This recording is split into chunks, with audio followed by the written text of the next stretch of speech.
Okay, go live, Mike.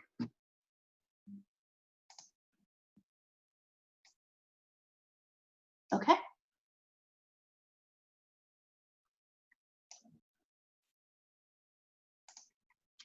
Good morning. My name is Angela Kirby. I'm the director here at the Patton Harrisburg office, and I would like to welcome you to our conference, Supporting Students with Disabilities in Virtual Environments. We're very excited that you are spending time today with us. And we are looking forward to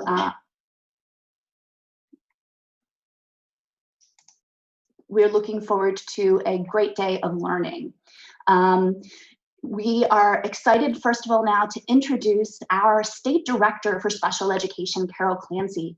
Carol Clancy has over 25 years of experience in special education, including 15 years as an administrator in urban, rural, and suburban settings. Ms. Clancy's role now is to oversee the Bureau of Special Ed, and as such, she works collaboratively with educators, schools, agencies, and other stakeholders across the Commonwealth to ensure they are providing students with quality and meaningful educational supports and services and opportunities, while also complying with federal and state guidelines. Prior to joining the Bureau, Ms. Clancy served as the Director of Pupil Services for the Solanco School District and Director of Special Ed at Oxford, and also as the Supervising Coordinator of Special Education Services in the School District of Lancaster, which is where I also worked with Carol. And it is just an honor to have a practitioner, an educator in this role as our State Director. So I'm going to turn it over to Carol now.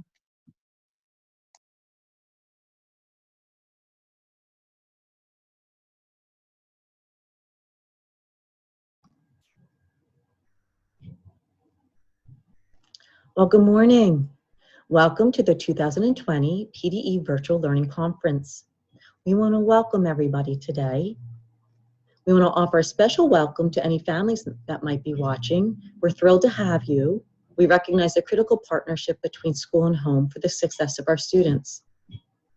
Thank you to the Patton staff for creating such a phenomenal professional development experience and all of the outstanding resources you created that are located on the Patton website. They change frequently, so educators, please check the website often. Thank you to the intermediate units for their outstanding support and leadership during this time. They've been a tremendous conduit for the Pennsylvania educational system, and we're extremely proud of them. The collaboration between Patton and the intermediate units and the LEAs have been seamless. All of the efforts during these unprecedented times to support the continuity of education for all of our students. I would like to take a few moments to highlight some of the information I intended to go over at the PDE conference, which unfortunately we had to cancel due to COVID-19. Before I go on to some of the annual data review, I first want to bring your attention to the hashtag on our screen. This is our Twitter hashtag that we use to highlight anything that we find going across the Commonwealth of exemplary examples of providing services for students with disabilities. So feel free to tell our story. Use it at will whenever you would like to share some great examples of the work we're providing for students. Pennsylvania has received the highest level of determination meets requirements that the federal government awards to states under Part B of the Individuals with Disabilities Education Act. Pennsylvania was one of only 21 states and territories that received the distinction this year. Our state's excellent work has been recognized with the Meets Requirements designation for 12 of the 13 years that the USDE has been issuing its determinations. That's pretty impressive. Of the 7 largest states in Pennsylvania, in the 7 largest states in the United States, Pennsylvania was one of the 3 states to meet these requirements for June 2019. This status reflects the commitment that Pennsylvania's local education agencies have to providing students with disabilities with quality programs and services. It's something we should be proud of.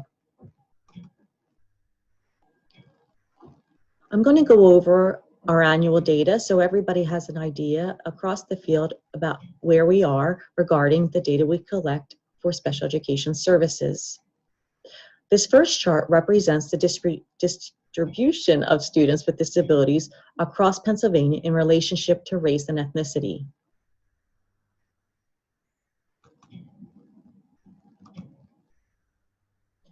This chart represents the enrollment of school-age students by disability.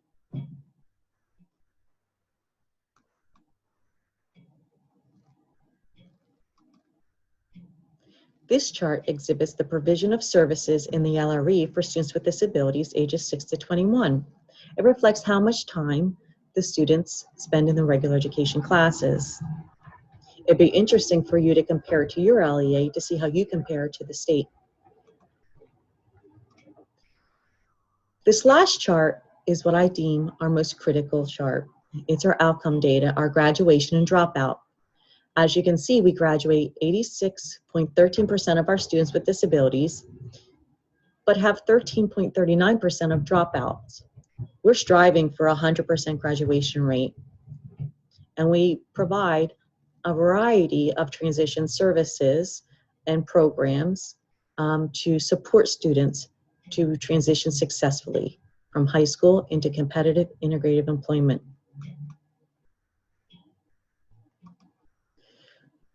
This slide highlights some of those many supports. They're provided by the Bureau of Special Education, Patent, with the support of the intermediate units. There are an array of supports and initiatives related to supporting students with disabilities to transition into competitive integrative employment, either immediately after high school or after some post-secondary training. As previously mentioned, the intermediate units are a key to the support for our students. The National Training and Technical Center with their transition toolkit, the annual Competitive Integrative Employment LEA grants, the CAPS program, the Middle School to Success program, which targets students receiving emotional support in the middle school. Next on the slide are a list of just some of the critical interagency collaboration that occurs to support our students. It's very important that we work with the school districts work with the agencies and the adult services to help support a smooth transition from high school into life. Most critically at this moment, I wanted to highlight is the Office of Vocational Rehabilitation. For this current school year, the Bureau has been working collaboratively with OVR to revise the MOU. We recognize that there is a need to strengthen our collaboration in the field, and we have enthusiastically been working on this since about December. We are in the final phases where we will be releasing the MOU for stakeholder feedback, but we are really looking forward to the final release to the field as well as a guidance document. Our goal is to increase our collaboration so that together, we can support students with disabilities to transition from school into competitive and integrative employment as smoothly and as seamlessly as possible. There are many things to be proud of in Pennsylvania. I have been proud to serve in this role since beginning in July. I would like to take a little bit of the opportunity to highlight two very special students. They are proud examples of students that have worked very hard and with the support of their LEA are achieving great things. They received the National CEC Yes I Can Awards at the National Conference in February. This is a recognition given to students with disabilities that are exemplary examples of overcoming what some may perceive to be obstacles to obtain excellence.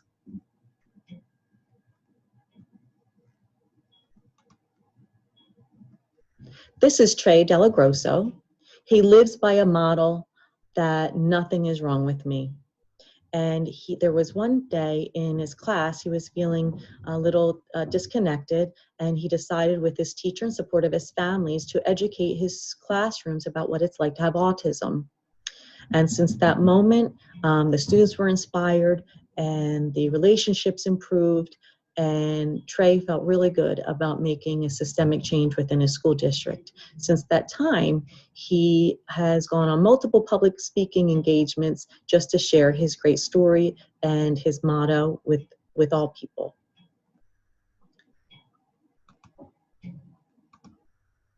This is Harrison Burgess. His life motto is "Yes, I can." And he just embodies the strength and determination to overcome a variety of obstacles to achieve great things. He has strength and courage and resilience and has served as an example for others to overcome.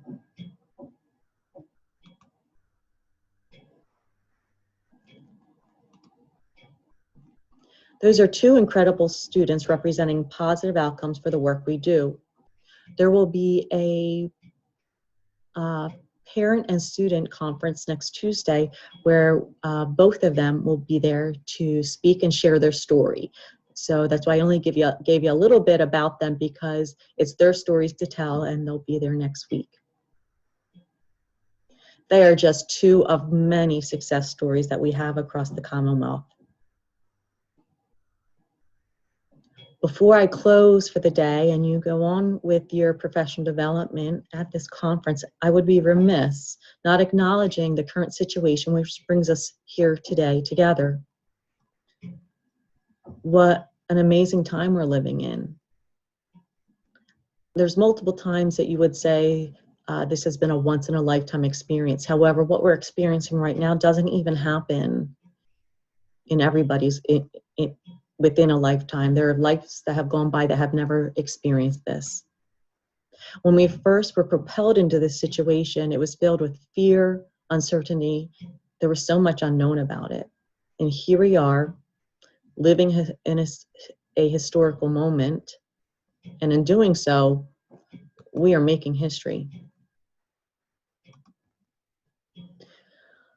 We find ourselves in a situation to overcome and recreate as educators, to be resilient for our families, and out of respect for the critical job we do, shaping the future for our students. I am personally a little bit biased. All educators have had to really rally, recreate, and dedicate an awful lot of time to have the continuity of education plans be implemented across the Commonwealth. However, I happen to feel that special educators tend to be a bit more tenacious, more creative, and more passionate than any educator around. It's in our blood. We choose the career path we do to help others overcome potential barriers. We certainly didn't choose the path of least resistance when we took on our career. The path has been peppered with adversity or barriers, but we find strength in figuring out how to overcome, and strength in supporting our students to overcome any obstacle in front of them to become citizens of our communities, as they were always intended. The COVID-19 pandemic, at first impact, has had us reeling and reacting expeditiously to get services and supports in place without a roadmap to follow. And educators, special educators, selflessly rallied, and in a whole new world, used the foundation of skills possessed to create how we support our students and families without skipping a beat. Thank you. And at first, yes, we were reaching and adjusting to our best ability to offer the best we could that was reasonable and appropriate. And today is an excellent example of some of the creative and different approaches educators are using to service students with disabilities to ensure they are engaged in continuity of education. But now is a time to just briefly reflect on where we are and where we're heading into this new normal, because we are all writing history right now. And we are all part of an incredible educational movement. Change can be difficult, and sometimes it takes great adversity to step back and re-examine where we are, to see more clearly to see where we need to go. As much adversity as we are experiencing in this world, I continue to challenge this remarkable profession to extract the positive life and educational lessons we are learning through this process, to expand our frame of reference of how we can creatively and passionately overcome any barriers placed in front of us to support the students we are most passionate about. Today is not a culmination of the work of this time period, but it represents only the beginning. Today is a very brief moment to reflect on the efforts of the past few months, to share ideas and expand our practices. But in no way does it represent the end of this journey. Instead, it is representing the very beginning of a new one. It is with that lens I ask you to spend the day taking these first examples of virtual strategies with the perspective of these brave educators and service providers that are out here in front as examples of possibilities to expand upon in the future. Working through these barriers of this time, and yes, we still have some and we are still trying to mitigate them, but working through the barriers in front of us is nothing new for special education. In some ways, it's just what we do. And because our students are depending on us, we know this is just the beginning. For those you will see today, we thank you for being so brave and willing to be our first to highlight your strategies to support our students. For those attending, we thank you for setting aside the time to strengthen your craft and continue to enhance what you're able to do for our students. And for everyone attending, from whatever lens you're coming from, whether it's an educator, a parent, an advocate, or a student, we are stronger together. Let's continue to collaborate, share ideas, pull on our passion for the field to continue to strengthen what we can do for the best outcomes for our students. We are stronger together. I thank you for your time, and I really hope you enjoy your day. Please remember that we're here to support you in the work you do, and don't hesitate to reach out for anything. Take care.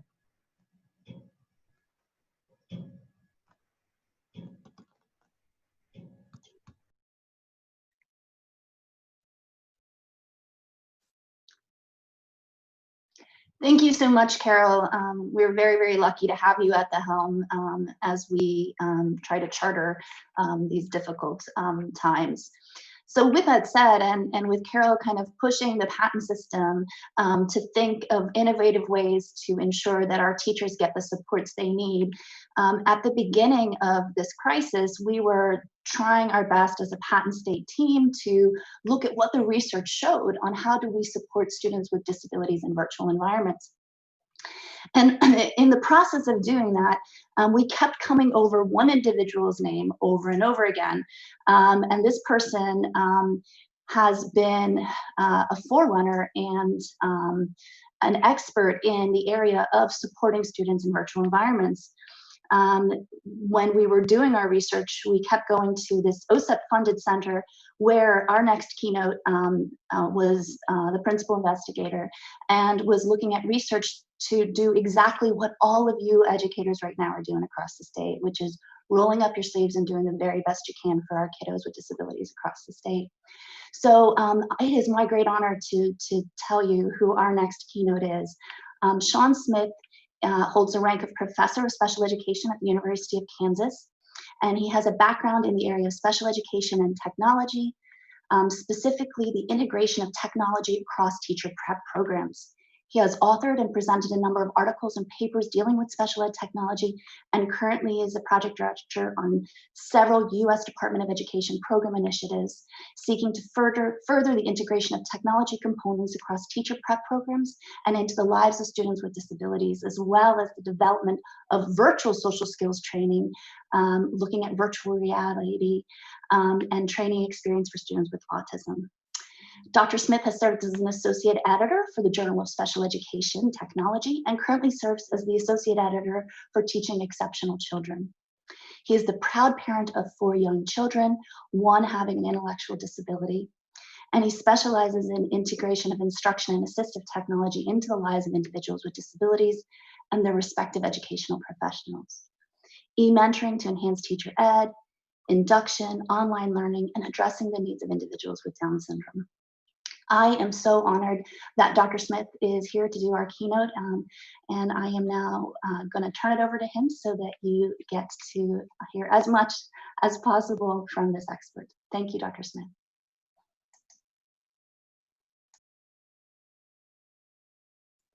Thank you, and good morning, everybody. First of all, I want to make certain, Angela, can you see my screen? Yep, we can hear you and see you. Yep, perfect. Great. So I'm going to go ahead and put to the large one here, and then also make sure you can see me, which, well, for the moment, folks, you're going to just be able to hear me. Before I switched over, I didn't get into the video, so I apologize. As Angela mentioned, Sean Smith here at the University of Kansas, and actually you don't need to see me, the visual is fine. As Angela mentioned, my work is a variety of different ways, and actually I do need to comment on a couple different things. So that's a prior biography. I'm not currently the associate editor of Teaching Exceptional Children. I've done that in the past, anyways, there's several other things. But as Angela did mention, the reason I'm here is because, yes, faculty member at the University of Kansas, but several years ago, the Department of Education funded a Center on Online Learning Students with Disabilities.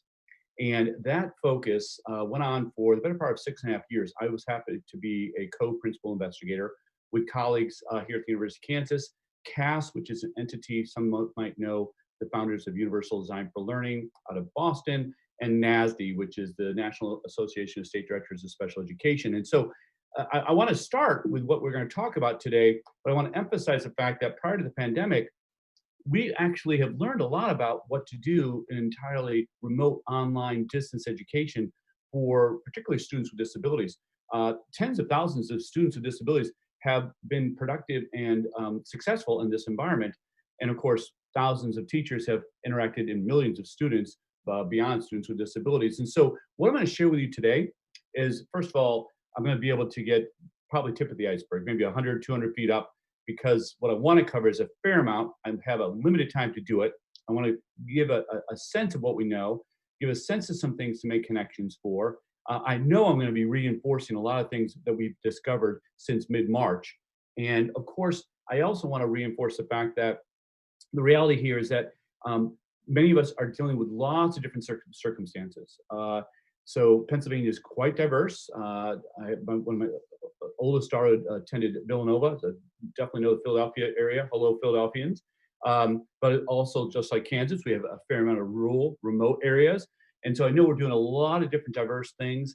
I will try to focus more on the online distance virtual component, realizing though that there's a lot of diversity, a lot of variability, and I'll try to touch on a few of those elements as we go along. All right, so with that said, let's kind of get started. And so the way I wanted to get started here is, first of all, let's start with what we know that's been out there for years. Now, I know many of us are working with lots of different systems. Some of us are paper pencil still in terms of packets. I'm not going to be able to speak to that at the level I'd like to. Instead, I'm going to go with those that have some sort of online. And to begin with, we need to realize, of course, within our content management systems, and many of those have become increasingly free, or at least parts of these are free. And so, again, I imagine many of us have jumped into these. But with K-12 Incorporated, or Connections Academy, or Study Island, or even Khan Academy, and everything in between, there's a number of different components here that I want to reinforce that are available to us as, of course, instructors and also parents working with the children that we're serving. So first of all, they have built-in elements that align to standards, right? They have lessons, they have full, complete lessons. The lessons then align to the next lesson. They have a progress monitoring components, which I'll reinforce here in just a moment. There's a number of tools that automatically are built in to engage learners. There's video components in there. There are ways to communicate in there. There's a host of other components already built into our content management systems. I know part of our challenge over the last couple of months has been figuring out how all those tools work. But it's not like we're starting from ground zero. So those technologies were there. I want to reinforce a few of those as we go along. Another element that many of us have discovered and were previously using prior to mid-March, and that is our learning management systems. Now, be it we are using Google Classroom or Schoology or Blackboard or anything in between, Desire to Learn, a number of those learning management systems, again, to reinforce, have elements for collecting data automatically, depending upon how we create some of our formative assessments. We have an opportunity for a dashboard system to see the data that's available to us. I want to reinforce. We have elements to be able to upload components that then automatically organize for our learners. Prior to the pandemic, it took me years to become, I guess, a disciple of Google Classroom. I didn't think it was appropriate for many of our students with disabilities that we served. And yet, I realized as a parent, and I have a son with Down syndrome, that, oh my gosh, Google Classroom and the way it contains assignments, the way it contains activities, my son was able to log in, and then as long as he worked inside that system, everything was saved, everything was uploaded. That additional step that often confuses our learners was not necessary. And so there's a lot of things we could talk about with our learning management systems that are positive. Many challenges, but let's go with the silver lining for the moment. And of course, many of us have gotten used to using now video conferencing. And you're like, Sean, you haven't gotten used to using it enough that you started sharing without your video prior, and I apologize for that. But the remote learning aspect offers a lot of tools, everything from checking in to allowing us to self-model to the children that we're serving, allowing us to host virtual office hours as well as virtual instruction. And we'll talk about these aspects as well. So I want to reinforce again, these technologies have been out there. They've been used by our colleagues that have done remote online learning for years. My example here in our own district, we're a small district of 11,000. 1,000 of our students prior to the pandemic were fully online. And so, again, we're all dealing with a new, and yet there's lessons to be learned from the past. So with that said, I want to reinforce, I want to start off kind of a bit with a silver lining. I want to reinforce where we know it's working. And there are pockets, and I know many of you that are connected today are saying, well, sure, Sean, it's been a transition, but we're having some success. Or no, it's been a smooth transition, we're having a great deal of success. And others of us are working through that, and it's been a learning experience. But I want to reinforce something that I've listened to parents and been able to connect with parents across the country for years, and in this pandemic, it's only increased. The calls I get, the emails I've received, the video conferences I've had, and interacting with a lot of educators as well across the country, and just trying to capture this with one young man. So let's call him Sam. Sam is a 7-year-old nonverbal with autism. He's got a lot of good things going on, but he's also challenged with his disability in terms of not being able to verbalize. He certainly can communicate through behaviors and other components, very sensory orientated, and a host of other things. He benefits from ABA. He's been able to, in the class face-to-face, really develop over the last couple years, going from not wanting to wear clothes to, of course, I'm wearing clothes, not wanting to work to, of course, I'm working, and a host of other things. And then all of a sudden, Sam is shocked with having to return home and be educated at home with a single mother. He has a couple other siblings in the home as well. Mom's a teleworker. And in this example, mom was actually teleworking prior to getting online, prior to this pandemic. So she's been able to at least understand what she needs to do for work, but she's been used to teleworking with no one home. So all of a sudden, mom is left with 3 children home, all school age, one nonverbal, one actually high functioning or level 1 autism, and then a typically developing daughter, if there is such a thing as typical. And here's Sam, who, when he goes home, by the way, the clothes are taken off. Forget about clothes. He wears underwear, but forget about clothes. That has not been a norm. That's been a school issue. And all of a sudden, mom is like, wait, I need to teach him. I need to interact with him. I need to engage him. What do I do? And so an element that has been so critical in this success is that interaction with us, the educator, with the teacher.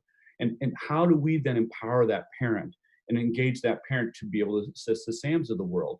Well, to begin with, mom incrementally over the first couple of weeks of the pandemic dealt with putting the clothes on, dealt with establishing the structure that was key for him to be successful in school. School meant clothes. So therefore, that was the first couple of days of work. The educator was focused on working on those elements, bringing ABA more into the home than it was previously. So all of a sudden we went from a couple days of no clothes to, okay, now we have clothes. And then it started to, wait, how can we get him to sit? How can we get him to be less stubborn? How can we get him to be engaged? And a host of other things. Today, we have this nonverbal individual sitting down for periods of time, working on math, working on reading, working on the basic elements, dressing his clothes when he's supposed to, and a host of other things. It's taken several weeks, if not a couple months, to get there, but it's been key to that success of the individual. So there's some silver linings here, and of course, we all are seeing elements of that. And by the way, much of that is paper pencil, things mom has printed out and done at home versus getting on an iPad or any sort of technology for the learning element. All right, so with that, how are we doing some of these things? And so again, I know I'm preaching to the choir here, but I wanted to kind of offer some big issues that to me are critical in what we've learned in the past and what all of us are experiencing today. And that is, number one, we need to empower the learning coach. The learning coach is critical. Now, that learning coach, as we know, is that parent or the adult, grandma, grandpa, aunt, uncle, the adult in the home, because now the classroom is the home, right? We all know that. And in respect to that, we've worked with trying to structure that home environment, a home environment that typically is a place for rest and relaxation.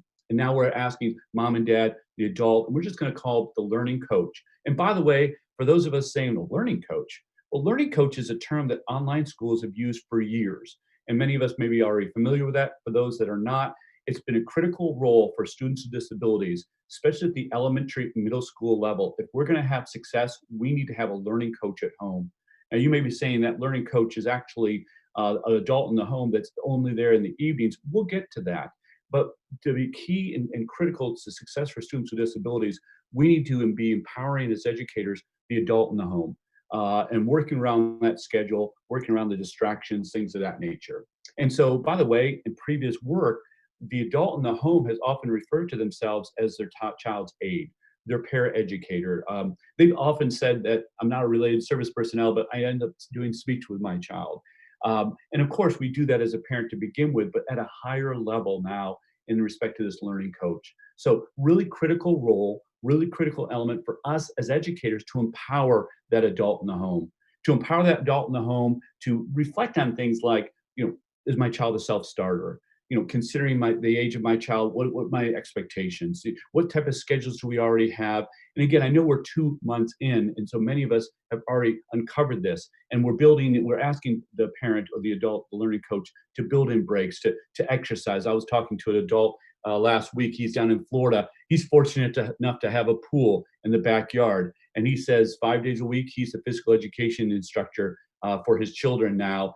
But he's doing that because one of his child has a disability, and they need to definitely deal with the physical aspect to be able to get that child ready to learn, as we do with many of our individuals. And so that learning coach is so critical in respect to doing so many different elements for the success of the child. All right, it is a role reversal. We know that, but they are the eyes and ears. Role reversal for us, and that now the child is spending their educational day at home. We're not able to observe them as educators constantly. We're not able to see the differences in terms of, oh gosh, that was a bad night. What does it mean in terms of the education for today? We're not observing potential challenges prior to an assignment or prior to an activity we're asking for. Why aren't they turning on that camera if we're asking for a virtual connection? Why aren't they coming on to that online lesson that we're offering for an hour a day? Why aren't they completing the lessons that we've assigned? That adult, that learning coach, are our eyes and ears. It's very, very critical for us to be able to empower and to engage them. We're going to talk a little bit about that in a separate session, but I can't reinforce that enough. So as an educator in my time, I'm going to spend time in working to empower that learning coach, working around to support that learning coach, and a host of other things. The other thing that we need to understand is that learning coach is going to assist us in structuring the day. We can plan and design all we want, but we need to work with them to structure that day appropriately, support the learning environment, give the supports, organize the schedule, problem solve, collect data, and a host of other things. Those are all critical elements that we're going to be asking of the learning coach to be able to support and to be able to empower and everything in between. So in respect to that, we also may be asking them to do, and we may be facilitating with them a week in review in terms of planning for that week ahead. We're going to build, we're going to teach or model. We're going to problem solve with them. We're going to add to their toolbox a host of other things. I think of a mother I observed doing online learning with a child with Down syndrome several years ago. And this mother basically took her kitchen, and the kitchen that had napkins, it had placeholders, it had silverware on the kitchen table. She would, at the beginning of the day, serve breakfast for her daughter. Then she would clear that kitchen table. She'd put everything into different compartments into a cabinet, and then open up another cabinet in the kitchen. And when she opened up that cabinet, on the walls of both sides of the doors inside with a schedule for the day. And then also a whiteboard where she had markers. She pulled out the computer that was stored in there. She pulled out paper. She pulled out markers. And then the kitchen table, which was now empty, turned into the classroom. When it came for lunchtime, she packed everything back up, put it in the cabinet, unpacked everything for the lunch, and the kitchen table turned into a kitchen table for food, and vice versa. So she was critical in structuring, critical in organizing. I can go on and on and on. In addition, that organization, it's using some of the tools that we may be facilitating. It's utilizing the fact that we're communicating via the learning management system about deadlines. We, the educator, are communicating in terms of apps they can use and schedules they can use and suggestions they can use. And of course, they're the ones oftentimes incorporating that. So that learning coach is so, so critical. All right, enough on the learning coach, but I could go on all day about the importance of that individual. Let's think about some planning for instruction. Now, when planning for instruction, there's a host of ideas that come into play. I'm going to go old school for a moment. I'm going to think about behavior. And I'm going to talk about that refrigerator in just a moment and that iPad in just a moment. I will get to that. But we know there are a number of different things that we've done face-to-face with schedules. Everything from Velcro schedules with lamination to printouts to timers. We've used elements in terms of consequences. There's structure that we've employed and a host of other things. But now we're seeing from afar, wait, what do we do from afar to assist with that behavior?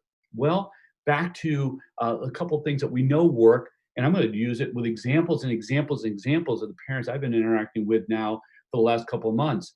They're learning about the idea that, well, oh goodness, prior to any type of learning, we need to get them into, from a sensory perspective, ready, engaged. So it may be that we're stepping outside and taking that walk.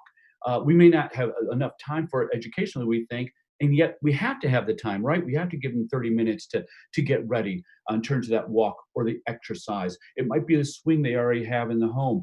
Trampolines, I don't think we can buy an outside trampoline right now. I think they're all on back order. That's been an outcome of the pandemic. But those smaller trampolines to be able to jump in. These are things we may already have in our homes. We just haven't been using. I think of the exercise machine up down in the basement that maybe we're not getting the activity, and yet perfect for a child to, as you know, the exercise machine and the visual there, that I can actually roll up and then boom down with my feet on the bottom of the floor to give that sensory connection there, which is so critical. Well, it's our role as educators to reinforce with parents how to get them engaged in some of these activities to get them ready for learning. Make sure they have on that tighter shirt to get them ready for that learning instruction, giving them those supports, giving those ideas prior to them then trying to ask their child or for us to get online with that child to be able to engage in them. It also could be the structure. I'm working with several parents where they're coming back, they are working outside the home, and they're coming back 4, 5, 6 o'clock at night. They're showering, they're getting themselves all cleaned up before they get into the home, but now they're trying to engage their children in education. Yes, it's after dinner, but what they're doing, many of them they're going back to the structure that they would do first thing in the morning. They're giving their children's baths at 6 o'clock at night. Well, you're saying, well, that's in time for bed. Well, no, actually, they're doing the bath time to say, bath time is, then we get dressed, and then after we get dressed, we have our meal, and then after that, we do studying. And it was a bit of a transition, but that's exactly what they were doing every morning prior to the child getting on the bus, or prior to the child being walked to school, or getting dropped off at school. So they're copying the same thing. Why? Because their educators are working with, they're saying, keep the structure, keep the consistency, schedule things, do it within the time frame you have, and that will have success. And it is. Of course, we're building in sensory breaks and a number of other things. And by the way, these are reducing the behavioral outcomes. These are reducing the behavioral outbursts, as many of us already know. So old school things in terms of we're going to get a little whiteboard out with our markers, and we're going to put dashes along to show that we're moving along. We're going to use checklists in our schedules to show that we're actually making progress. We're going to show that we have actually completed something via a communication board, and we'll show, and the student can actually take the image to say, oh, we completed this task, on to the next one. We're going to use our visual timers. And yes, I may need to order one of these, or I'm using the timer that the student understands, not necessarily on my microwave that they may not understand. It may be something on the iPad, things of that nature, that they have that visual connection to, and they're offering those prompts. So these are simple things, but critical things that we're employing now at home, and we're facilitating as educators to the parents or the learning coach to be able to understand that. And we're reducing behavior in the way. And by the way, these are all elements I know that are of course, that they should work, Sean, but yet I'm finding more and more the teacher having to empower the parent, teach the parent, structure the parent in a way that they never had to do in the past, or the learning coach. All right, so let's think about playing with tools we have, particularly in terms of the digital tools, because of course, the behavior element, that was a bit old school. Let's think more technology. And with the technology, there's a number of things to consider here. And so let's first of all start with that online instruction. And so with that online instruction, we have a number of different tools here. We have digital learning tools, we have instructional tools. And you know what I'm going to do here, because I've been talking for a little while, I'm going to stop sharing for just a moment. I'm going to turn on my video, and I'm going to go back to, there we go. And I'm going to go back, and now I'm going to share again and make sure that you guys can see this. There we go. So Angela, unless something's happened, I'm going to expect that you guys can see what I see, which is great, and you can also see me. So it's such a difference right now that you can see me. But anyways, I feel that we're talking a lot here, so let's connect a little bit better. So online instruction, many of us are looking at all sorts of digital tools, and there's a lot of neat things from a digital learning perspective. Now, I don't know about you, but I see this as a silver lining, in that there's a number of digital tools that have been created that are not only accessible. And if you're familiar with the National Center on Accessible Education Materials, I'd urge you to go over to that center. It's been in operation from the U.S. Department of Ed for, well, I think it's going on about 12 years. And they're creating some nice online digital access tool ideas for the pandemic. They've done some phenomenal work on sensory, physical aspects of accessibility. Now, we also need to think about that cognitive availability in terms of some of our digital tools. I mentioned a silver lining because what it offers, these digital tools, is it offers options that potentially we haven't been able to provide as easily in face-to-face or brick or mortar schools. And it also gives options that potentially could differentiate and offer that variability that our learners need. And so maybe helping our general education peers think about that, for those of us that are general education, as well as our special education folks thinking about these as well. So with that said, number of different tools to consider. So let's pop in and think about a few of these. So first of all, when I think of these online lessons, and this is an online lesson right out of elementary school, and this is out of the, I think it's K-12 Incorporated. So is this digital text? Is it a digital book? Is it a digital lesson? To me, I really don't care. It's digital. So now I have to think about, well, gosh, what tools are available to me to assist the children I'm trying to serve in accessing it and making it available. And many of us are already using text-to-speech. And text-to-speech is phenomenal in so many different ways. Now, it doesn't answer all our questions, but let's think about it. So first of all, text-to-speech, there's lots of different tools here. There's text-to-speech in terms of being able to highlight the word, being able to highlight the sentence, being able to read it out loud, being able to change the tone, we'll get to tone in just a second, being able to change the volume, the speed, and things of that nature.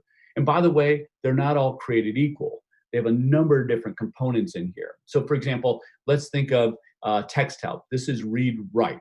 And so before there I said read write. This is called read write, all right? And so read write has a number of different tools here. So for example, what you'll see here is the pause button. I'm moving my arrow over. The pause button allows me to, of course, highlight each word, highlight each paragraph or sentence. And when I say highlight, I'm not talking about the highlighters over here. I'm talking about as the word is being read out loud to me, it will highlight the word that's being read. I can pause it, I can stop it, I can play it. But the nice thing about it is I have a virtual dictionary. So if I don't understand the word, it'll give me a dictionary and explain it. If I want to highlight words I don't know or highlight terms that are important to me, whatever it may be, I can use these highlight functions right here. And I can also, depending upon the color I use, I can actually highlight and then click over here, this toolbar here, which allows it to go over to a Google Doc. And now I have the word, I have a picture, and I have a definition created automatically for me in a Google Doc that then I'm able to manipulate, change, edit, and of course, share with the learner I'm working with. Of course, if I'm the learner, it's available to me. So this is just the beginning, tip of the iceberg of what these text-to-speech tools do with the digital text that now we're using more and more. So there's, in the past, it might have been, do I have availability to the tool? Do I have digital text to be able to use, and a host of other things? Silver lining for those of us that now have access to these types of things. Now, digital text also allows me different variability. For example, many of us know about Newsela, but Newsela is one of many tools out there that allows us to level the text. So Newsela allows us to take text that, well, as we may, oh, I don't have a visual for it, I apologize. But as we know, in Newsela and other tools like that, I can go and find, in Newsela, I can find contents in almost any area, or I could do it in McGraw-Hill Connect, or there's other tools that do the same. And that is they level the text. So it might be a text at sixth grade reading level. Well, I'm a sixth grader, but I'm reading at a second grade reading level. Can it automatically bring it down to that level? Newsela will do that for many of the text. There's other tools that do that as well. I wish this was universal and everyone had it. I wish it was available in all our textbooks, but it's getting there. But now I can use text-to-speech, but also I can use it at a reading level that has less words, less complex words, shorter sentences, things of that nature. That's what will bring the level down more to my reading level. So because I have a digital text, I'm able to do elements like that. So don't forget about those types of tools. Now, I can go on and on and on about digital text and all that, but I want to take a step back here, because in this planning and designing that many of us are doing, and I know many of us went from, wait, Friday we're doing face-to-face, maybe we had spring break, and now Monday we are going online. What does that mean? This planning and designing has been a bit of a catch-up. Now, when I think of planning and designing, particularly for online and for digital, I think of the fact that I need to think about the big ideas. And I know many of us have done that. We've decluttered elements that, and they aren't cluttered, but they're maybe things that organizationally face-to-face took up more time. You don't have to worry about that right now, as much at least. Or maybe there's some nice activities we enjoyed, but they weren't critical to the essential ideas we're trying to communicate. So we're realizing that's not important right now. So that allows, though, for the learner that we're working with disabilities to understand and being reinforced with the goals that we're emphasizing. Those are the big idea goals. The assessments we're emphasizing, those are assessing the big ideas. So that's in a way very fortunate for our individuals. We also need to think about barriers we're planning for individuals with disabilities particularly. And so some of the design and planning might be realizing this is going to be a barrier. How do I design and plan around it? And the list goes on. Now, with that planning and designing, I'm going to take a side step. I'm going to go off to a side. And why am I going to go off to a side? Because I need a plan.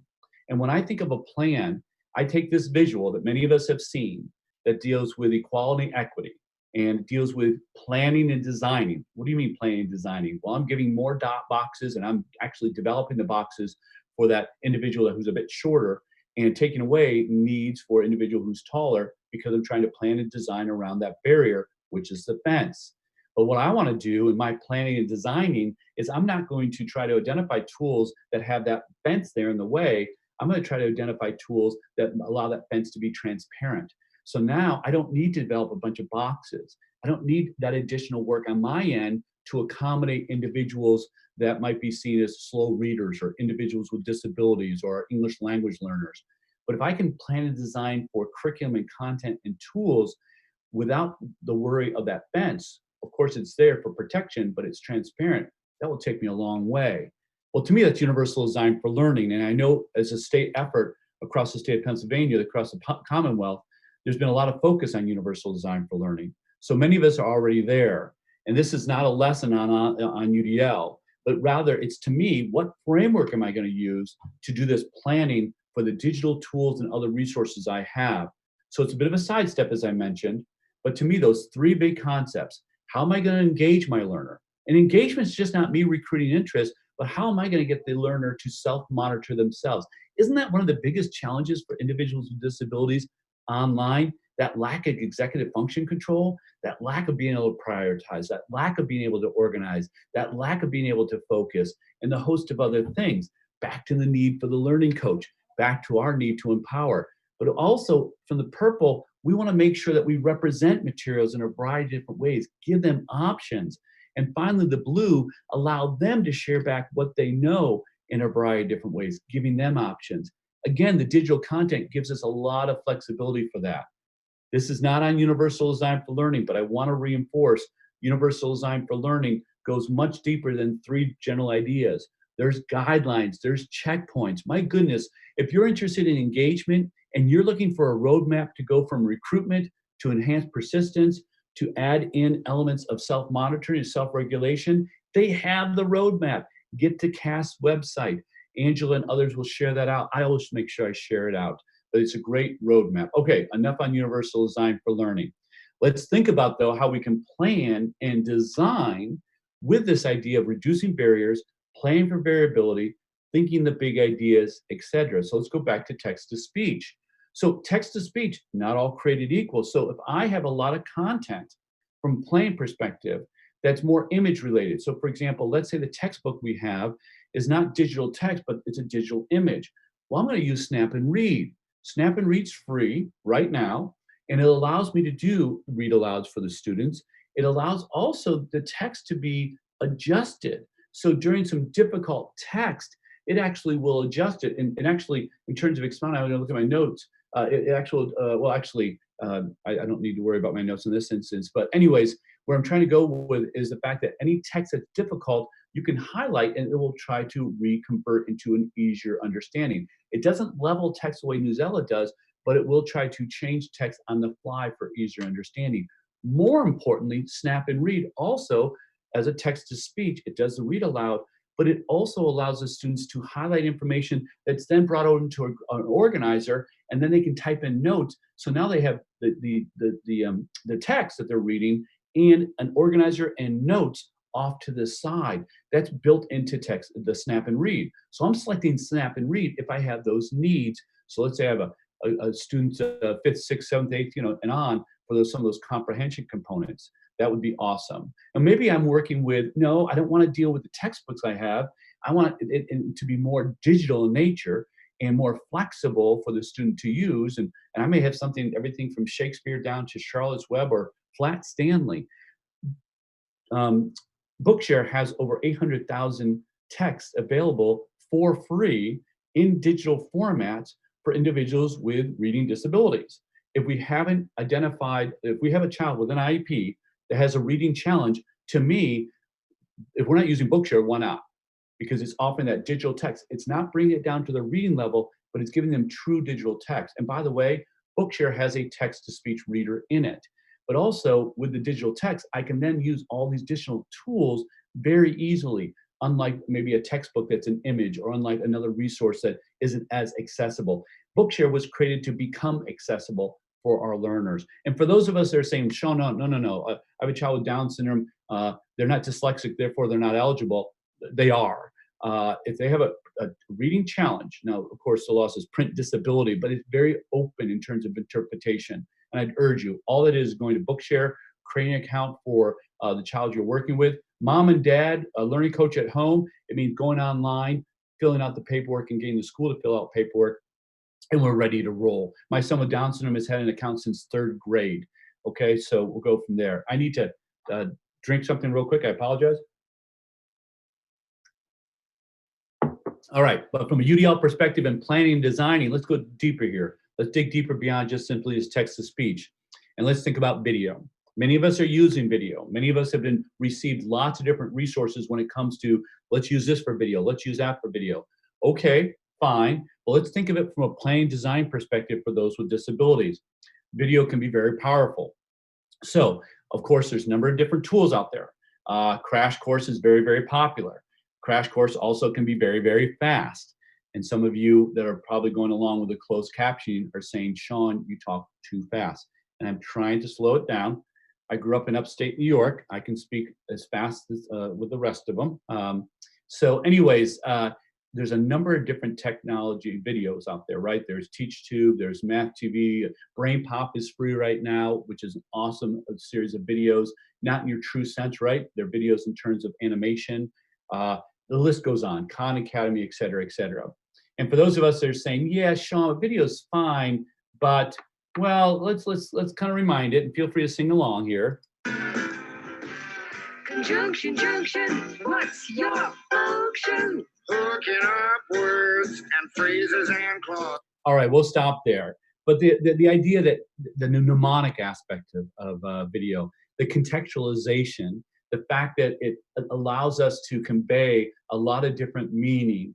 It also, from a barrier perspective, it gets me around some of that print that potentially is a bit of a challenge for me, and a host of other things. Video can be quite powerful, and many of us know that. So there are tools out there, and here's a quick little guide that I create for myself when I'm thinking about video that I want to consider. So in my planning, there's so much video out there to be available to my learners. When I look at video, though, I want to first of all understand, is it illustrating the idea and concept I want them to understand, the big idea? Now, if it's cluttered with a lot of additional information that's not relevant, either I'm going to edit that video down, and I'm going to chunk it down and create what I want with it, and then I'm going to put it up in my learning management system, which is private. Therefore, I'm not violating any copyright because it's a private area. I'm putting it out to my students so they can see it. And by the way, editing things down, that's where I'm going to go over and Google YouTube to find out in QuickTime Player and other places, how can I chop videos apart very easily, okay? If I have a teenager in the home, I'm going to ask that teenager to help me do that. And by the way, back to Nolan with Down syndrome, and Nolan is a very typical child with Down syndrome. He is quite the editor in video. And so video is not that challenging in terms of being able to edit. It takes a little time, but I'm going to make sure it also has a clear purpose of the video, not only what I'm creating, but what I've identified. I'm going to make sure that it also offers the supports it needs, the visuals, the reinforcements. Now, if it's too distracting, that's another issue. I want to reduce that, and a host of other things. So I'm going to look at that to be considering, because not all videos created equal. And for those of us that are still not with me on video, of course, video has been out there as a great tool for the learners we work with video modeling, right? Video modeling has been powerful. It's an evidence-based practice for students across the range of individuals with disabilities. Video modeling, of course, we have the basic video modeling. We have video self-modeling in terms of what can be created there. We have video point of view video modeling. We have video prompting. You mean, Sean, we should be creating videos that align with video modeling for our students? Well, why not? And by the way, that parent I was talking about with that nonverbal child, I'm probably going to empower them to be able to create some video models for their son or daughter, to be able to assist them with behavior, structure, attention, things of that nature. And so I'm going to do a number of different things there in terms of realizing with video modeling. I had a light here that I think is gone now in terms of the battery, so I apologize. Now, the other element in terms of video, though, is that, and I don't want to get us deep into the weeds here, but we've learned a lot about cognitive load for all individuals, particularly those with disabilities, when it comes to multimedia learning or video. And we know that the cognitive load necessary to process, understand, connect requires pictures, words, audio combined, which reinforces the use of video. Sean, what? The big thing, folks, is when we're thinking of video, it's just not simply finding the video and or creating a video, but there's elements to take into place. And this is tip of the iceberg, but just some reinforcers. First of all, we want to make sure that the video we're using, the video we've created, cues the individual. It could be cueing with color. It could be cueing with arrows. It could be cueing with text. And there's Sherlock Holmes and a video in terms of with text there. It could be drawing the learner to a particular part of the screen. So it could be verbal cueing as well. So in the narrative of part of the video. And by the way, video does not need to be a series of us interacting. Video could be simply images put together in a sequence with us narrating and putting in other highlighters. That's just as powerful. Now, another component is that we need to segment. We need to chunk information. We need to provide it into chunks that they can understand, that we may find follow up with reinforcements that we create and put available in our learning management system, etc. Now, by the way, video, this is another example to me of video. This is using Explain Everything. It's an app. I think it's about $4.99. Most of us actually, if we're in a school district where we've had access to any type of tablet, iPad, etc., Explain Everything often is the one app that's universal. It seems to be purchased out there, so you very well may have it. Now, I want to mention it because, well, here, let me share it with you real quick. I'm going to just move forward. In more detail, there to represent hours. So she's talking about The time. next hand on the analog clock is the longer hand. Okay. And the minutes on an analog clock, 5 minutes have So passed. she's moving on there. Minutes have passed. So we are at 10 minutes. Then 15, 50, 50. All right, so why am I illustrating this? First of all, Explain Everything is screencasting. And so screencasting, she's created an app. She's put in a little, she's in this app, she's created the clock. She's offering some annotations to it. She's offering narration to it. You don't see her. She's simply offering a visual casting of the interactive whiteboard, and then she creates it as a video, and then it's up for the individual. She can pause it, she can reinforce it, things of that nature. But segmenting is really critical when it comes to the elements of video. The other element of video is weeding out elements that are not relevant. Really, really important. And so I'm going to use Khan Academy as an example here. And by the way, Khan Academy is phenomenal when it comes to some really good illustrative resources. So for example, I want to teach the basic arithmetic. And here's a basic arithmetic. Now I'm going to use it as a bad example, but there's some really good examples here with Khan Academy as well. But I'm going to use it for weeding out in terms of some issues. So I'll start it in. It's been in a little bit for basic arithmetic. And then you were to give me another avocado. How many avocados do I now have? Well, let's see, I have 2 avocados. So 1 + 1 is equal to 2. Now, I know what you're thinking. That was too easy. So Khan just offered us the numbers 1 + 1 = 2. He offers us the virtual manipulative, which is an avocado. We could have a number line down below here, a number of other elements, really good. So we're going to move on. He's going to do some more mathematics with us. He's going to continue using the avocados, and here he goes. This is, I think, a more difficult problem. Well, let's go. Let's stick with the avocados. And in case you don't know what an avocado is, it's actually a very delicious fruit. It's actually the fattiest of all the fruits. You probably didn't even think it was a fruit, even if you ate one. So there's my example, folks. So Khan offers us an avocado earlier in that 1 + 1, right? So there's my avocado. That's my manipulative. We know virtual manipulatives or manipulatives themselves are very powerful. That's great. But then he tells me it's the juiciest of fruit. I didn't know it was a fruit. And he's telling me it's the juiciest or something along the fattiest or something along those lines. My mind, if I'm a little one, I'm probably starting to think about the fact that I wonder what food is. I wonder if mom is feeding me for lunch, or I wonder if mom still has some more grapes, or maybe we can go back and get some fruit out of the refrigerator. It's taken me off the concept. It's not relevant. I need to weed those elements out and be very explicit in my instruction and utilize my videos in a very explicit, direct manner. That to me is so critical. You know, the first time I saw this as an illustration of what Khan Academy could do, and it was the time the Corona beer, not the coronavirus, but the Corona beer was doing these commercials where you're sitting in a plane or something and you're having a beer and all of a sudden you're on a beach. Well, when I saw this example, I literally went to that beer on a beach. And you're like, how, Sean? Well, because avocados are guacamole. Guacamole's avocados are chips. Chips and guacamole you have to have with a beer. Then I'm sitting thinking of that commercial and I'm on the beach. Yeah, I know. My mind's a bit twisted. But where I'm trying to go with this is the fact that that direction of information, we need to weed it out with video. Well, one last thing with video. The other thing is matching the modality in terms of offering that construct, offering that connection. And if you're not using BrainPop Junior or BrainPop, to me, this is a really good tool. By the way, it's free right now. And of course, it goes across all the different content areas. But what they do is they contextualize, they anchor the instruction, right? So Dick and Moby, they offer the idea, Tim and Moby offer the idea of here probably it's about asteroids, or they could be introducing a concept about themes for language arts, whatever it may be. And then they give an illustration, they make a connection. I can rewatch. They do it very explicitly, and they also do it very visually. I could talk about video all day. I won't, but I want to reinforce from a planning design perspective, it's just not simply finding a video and putting it up. There's more to it to plan for all our learners.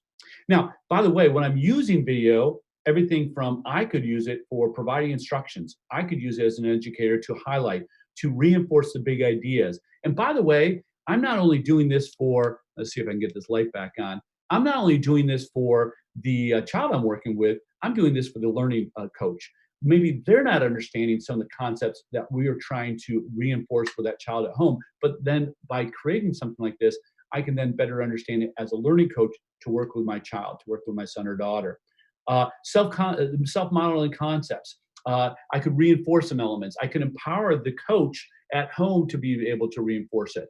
I can offer through video frequent and formative feedback. I could highlight areas where there was challenges in what you submitted. I could reinforce what I was looking for. I could reteach and explicitly teach with information you've given me that I could use then as a model. The list goes on. When I'm interacting with you via a Zoom call, something along these lines, I can videotape that and then of course put that up as an opportunity for you in your own area that you can only access, that mom and dad learning coach could look at, you could look at, et cetera, et cetera. Or I could use a lesson I'm using in my video conferencing, record that and then share that with everybody so that those that need to go back and look at it a second, a third, a fourth, or fifth time. I know I'm preaching to the choir here. A lot of different components, all right? All right, I could go all down video, but let's pop over to tips on progress monitoring. We are looking to measure our progress monitoring. We're looking to record how we're moving forward on our goals and benchmarks. And of course, we're looking to assess and measure the progress of our learners separate from goals and benchmarks. I believe we can do it combined. I know many of us are simply recording, we interacted with the child, we did this with the child, and we're recording that as an element of measuring progress for the IEP, or something similar if we're interacting with that learning coach. Great. Let's go a little bit deeper though. So first of all, let's think about it in 3 different areas, very briefly: direct, indirect, and authentic. So let's go with some direct first of all, then we'll go with indirect, and then we'll briefly mention authentic. And I'm going to reinforce that back to universal design and planning. So first of all, we know our LMSs and our CMSs, remember our content management and our learning management systems, offer a lot of tools. This is a screenshot of IXL, which is both English language art, but it's known for its math. Right now, it's I think it's still free. I know it was free a month ago. So here I can take the problem and I can click it and drag it into either the equal to 2 or equal to 3. I can do traditional multiple choice. I can listen to a term and then respond to it. I can look at a formula and respond to that a number of different ways. So those are already built in to give me that formative feedback. All right, so those are there. And by the way, of course, I can use my learning coach and I'll get to that. But here's IXL now dashboard. And that is now I have this automatically built-in progress, the measurement of progress monitoring. So I can utilize this not only for the instruction that I want to now incorporate for the child, but also I can use this for the data collection I need for the IEP, a bit of a twofer. I will offer a caveat. The one limitation or multiple limitations of this is oftentimes they will offer me the next lesson, the next lesson, the next lesson, which might be fine for a typically developing individual trying to address a certain standard. But if we're going big ideas, maybe more of an adaptive type of support curriculum, we may need to adjust from what they're recommending to our next steps, meaning we may say, well, okay, they're suggesting this next set of lessons. We're going to move over to this other area, which is more critical. And we'll find it, we'll adapt to it. We can still use the data, we can still progress monitor. And by the way, IXL is one of countless others that offer this progress monitoring feature. Now, there's a number of tools out there that many of us are already using. Many went for free during this pandemic. And I don't care about using it for free right now, even though I may not be able to use it in the future. Let's use it now, and we can work with something later on. But Nearpod, Kahoots, TinyTap. What I like about many of these tools, by the way, is that they offer formative assessments other teachers have created. I was talking to a teacher not too long ago about the fact that there's something very, it was like history of Kansas that was a required component. Well, several different quizzes have been created on the basics of the history of Kansas. She didn't go out and create her own. She utilized that when she took a look at it real quickly, but it was a big time saver for her. And by the way, someone had found images, someone had found videos, someone had found songs and incorporated those into the online quiz function that they were using. I'm not sure, it could have been Kahoots, it could have been Nearpod. And so they simply grabbed that and they started using it themselves, of course, into their own area so that they could then progress monitor, they could collect that data, et cetera, et cetera. And they're doing it for all their learners, but having that specific data for the child with a disability. So there's a lot of different tools out there already there, and some where people have already pre-made things that you could grab and utilize yourself. But don't forget about the power, though, of things like Google Forms and other elements in your learning management system. I'll use Google Forms just as an example. Google Forms allows me to do my traditional multiple choice or polling or true false types of questions, but also I could put in images and I could do a check-in. How you feeling today? How you feeling at the end of the day? I could put in smiley faces. I could put in frowny faces. I could put in images of the sun, whatever I want to do to represent potentially how you're feeling, etc. I could turn it into a checklist. I could import video from YouTube. And by the way, Google Forms and YouTube, same company, they're allowing for a level of interaction there, which is quite positive. This is all for free. And I also have the dashboard system in Google Forms to be able to take a look at the progress monitoring.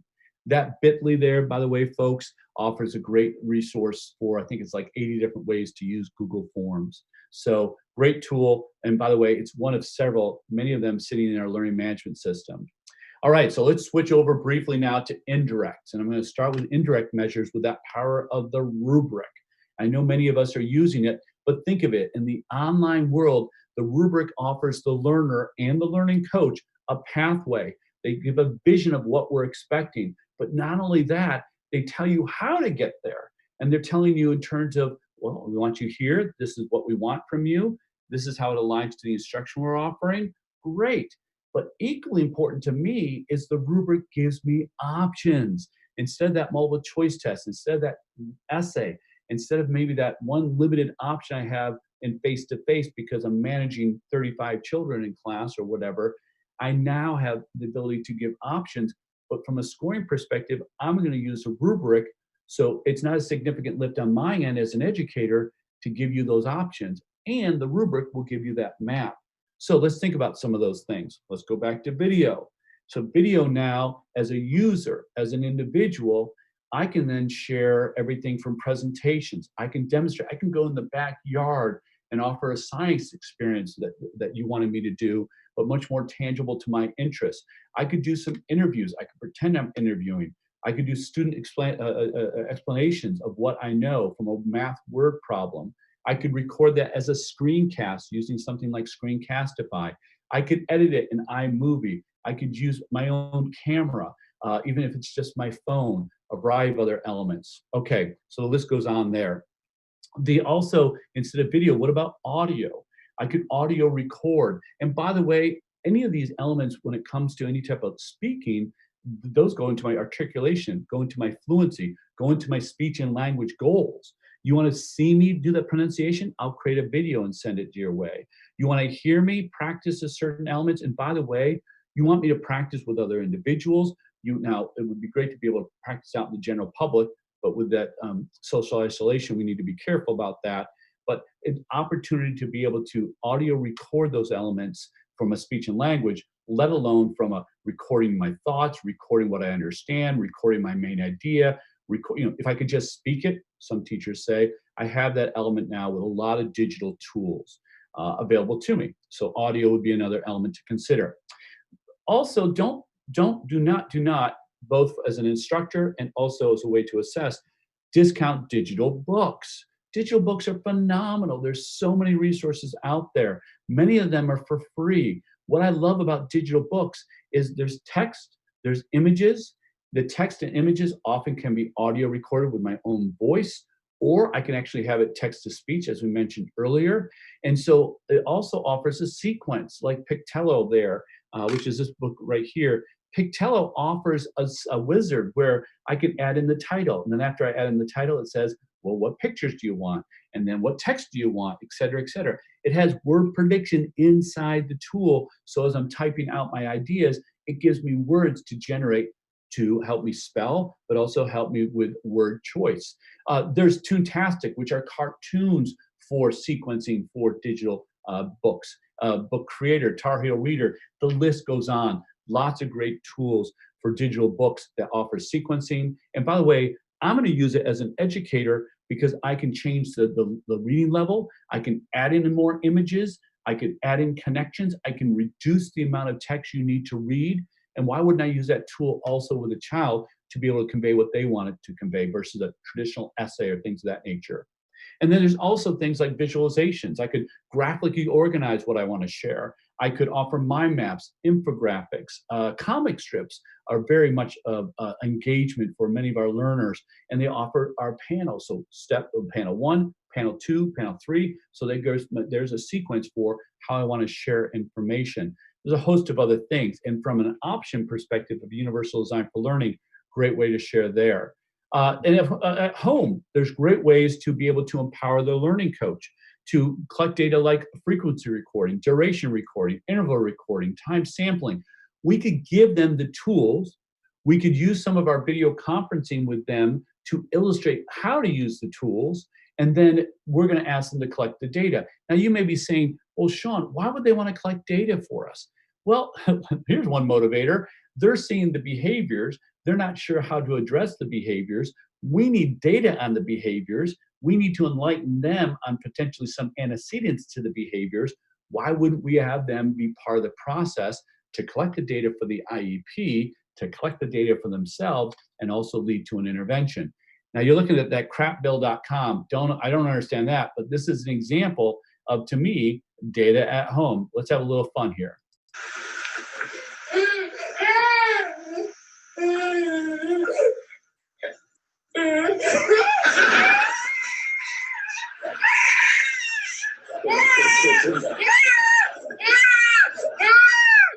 No, I'm not trying to show child abuse. Here we go. I think this will better illustrate it.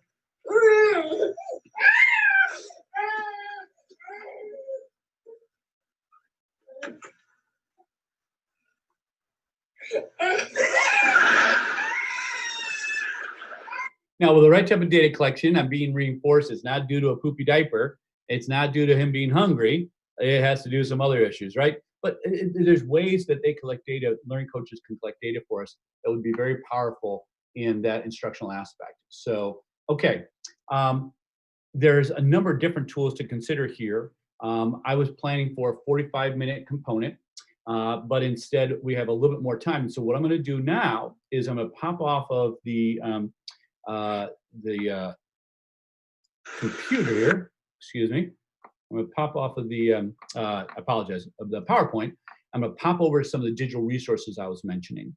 And then we'll have, so it's pause, hold on just a second. Let me stop sharing. And then let me go back here to share again. And this time I'm going to share my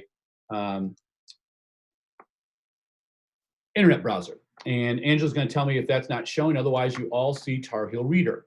And so for those of us unfamiliar with Tar Heel Reader, so now I'm going to pop over and just share a few of these technologies. It would have been great to go back and forth, but the sharing function makes it a little bit more of a challenge. So let's go here. Let's say I want to talk about the life cycle of a tree. So for those of us unfamiliar with Tar Heel Reader, what Tar Heel Reader does is I can create my own books. It has thousands of these books already created for us, but it basically allows me to put text right here, okay? It allows me to put an image, and then it automatically gives me a next and back button. Really basic things. But think about it. My text-to-speech will read the text here. My image will illustrate it. My next and back, and by the way, it was created for people with autism and intellectual disabilities, for those non-readers to get an understanding and basic advancement. And by the way, the data shows that they actually will be able to read with tools like this. So this is a digital book creator. It also is a digital book library. And for those of us that want to know about that, let me just go back here real quick. And so when I go to Tar Heel Reader, I can find a book or write a book. And in finding a book, I actually have, I think there's over 3,000, 4,000 books. And they have all sorts of different things you can search under here. They have all sorts of topics, et cetera, et cetera. So we'll leave that and pop over to Newsela. For those unfamiliar with Newsela, let's pop over here and take a look at science real quick. And let's see what's happening in science. This is a live webcam, fascinating view of animals, okay. And this is published earlier this month. It is a level text 6, upper elementary for school, and right now it has 840 words. So let's go ahead and we'll scroll down here. You can see it has text and it has various links, okay. Now we're going to go up under max and we're going to bring it down to 480. And so let's go to 480, and it's divided the words now. Now it's 433 words. It is now level text for 2 versus 6. And so much less for me to be able to read, much less for me to have to deal with in terms of understanding and comprehension and vocabulary-wise at my level. And for those of us that are familiar with, and I'll pop over here real quick, and I'm going to pop over to my text-to-speech. Oh, what's happening? It's requiring me to sign in. Well, we won't worry about that right now. So what I was about to do is show you my text-to-speech bar, which would be read write, but it looks like I need to sign in, and I won't worry about that right now. We mentioned Bookshare earlier, and I'm going to pop over here to Bookshare. I'm not sure why that's sitting there for me. Come on, there we go. And Bookshare will allow me, as I mentioned, let's see how many books do they have today? Let's see, did I just scroll by that? And oh, there you go. 859,594 titles. And I'm not just talking books, I'm talking essays, speeches, things of that nature. And of course, as I mentioned, you want to sign in, individuals want to sign in as well. And of course, there's a sign up here for the parent as well as the educator. So that's Bookshare. And right now, I won't worry about the example here. One last thing I wanted to share in terms of a tool, as I mentioned, graphic organizers. Poplet's a free one out there. There's several others out there. And I'm going to go into more detail with some of these in the breakout sessions that I've been asked to facilitate. But those unfamiliar with Poplet, of course, I can put in my main idea here. And by the way, my main idea could be further illustrated through an image that I can pop up here and get onto my computer or something on the web. But more importantly, I can pop here and say, well, the main idea, maybe it has to do with characters. And we'll just put in characters here. And then I could say, well, my characters, my characters are going to be in blue. So everything I create now for blue will be my characters. And I'm going to bring this and move this over just a bit. So it's kind of away from my main idea. And then I'm going to add over to here. Let's add in here, I don't know, names. Well, no, let's talk setting. So we'll just talk setting. And setting is going to be in, what is that? Red. And then we'll add in here. And then, of course, we'll move this away as well. So, and then, of course, I could do a number of different things here. But now, all of a sudden, I have that interactive graphic organizer that, by the way, there are some that I could create the shell and the template, and the student would just fill it in. Or the individual creates this to be able to brainstorm and share what they know instead of having to write it out in a complete essay, things of that nature as an illustration. So those are just a handful of tools I wanted to share. Nothing major, but I wanted to share in respect to some of the illustrations we were talking about. So I'm going to pop back over to my PowerPoint because I want to mention one last resource before I give it a break here. And let me go back to the visual here. And that is, this continuing learning, okay? And so we have something called schoolvirtually.org. It's been at the bottom banner of this entire presentation. So a couple colleagues of mine and I created this in early April to translate a lot of what we've been learning about good instruction online and at distance into how do we apply it into the schools tomorrow. And we organize it for parents and educators. Here's a screenshot of just a few of the ideas, but everything from empowering the learning coach to engaging learners, planning, designing, measuring progress. These are all topics I've been asked to facilitate later on today, but also topics that have much more detail off of this site called schoolvirtually.org, if that helps in terms of resources. So everything I touched about, much more extensive detail on schoolvirtually.org, if that helps. And then finally, there's my email address. I hope I've got us thinking for the rest of today. I hope I've reinforced some things from the learning coach perspective of how we need to engage that. Planning and designing for instruction, planning and designing for assessment. There's a host of other things I could have talked about, but I had only a few more. I have actually a few minutes now, but I had only a few minutes to be able to facilitate, and so I decided to focus in on those things. So with that, Angela, I'm a few minutes ahead of time. Maybe questions. If not, we can take a little bit longer break, but I'll let you. I'll stop sharing and let you take it from there. Oh, thank you so much, Sean. That was absolutely wonderful and really a lot of great takeaways for us as educators to be thinking about. We are live streaming the keynote, so we don't have a way to facilitate Q&A, but there will be tons of opportunity in the concurrent sessions for folks to ask Sean specific questions. And we'll talk a little bit more about how those concurrent sessions will operate after our second keynote. We have just a couple things that I just want to point to since Sean mentioned it. The patent system as a whole is responsible for accessible instructional materials, the AIM Center, and as Sean mentioned, we can provide parents, families, and educators with accessible materials for students. And right now we have folks back at Patent working on getting accessible files to kids, Braille, large print, PDFs, and other things that we use to get resources to families. And we're able to ship them to parents' homes now. So know that your Accessible Instruction Materials Center at Patent is up and running and getting materials to kids at home. So as teachers, be thinking about that. And as Sean said, you know, a lot of times people have interpreted a strict you know, kind of very strict interpretation around kids who can get access to Bookshare and other accessible resources, but the definition is quite broad, and pretty much when we get requests, we get those materials out to families and to schools. So please know that, and that Patent team is working now getting those resources. Additionally, our assistive tech loaning library is also now open.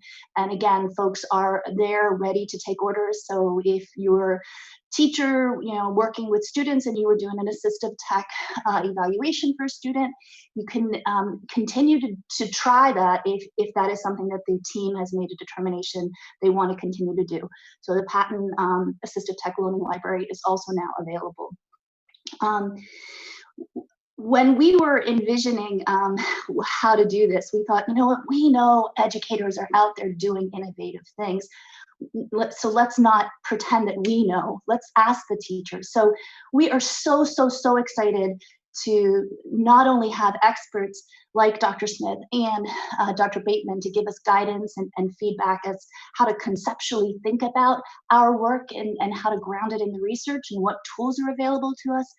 But I'm so excited to have you hear from the educators who submitted proposals to be a part of this conference, and those sessions will be available in the Schoology course, and we'll explain more after our second keynote.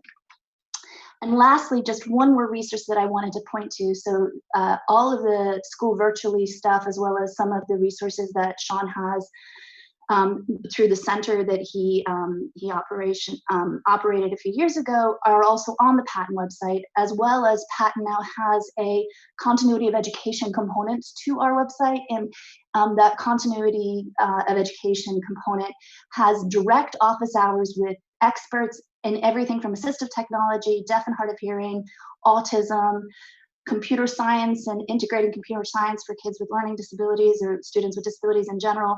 We have experts across the state ready to help at no cost, both to families and parents and educators. So please avail of these resources. This is your taxpayer dollars at work, and we want to make sure folks are accessing all of those resources. So Patent AIM Center, Accessible Instructional Materials Center, Patent Assistive Technology Loaning Library, and of course our website.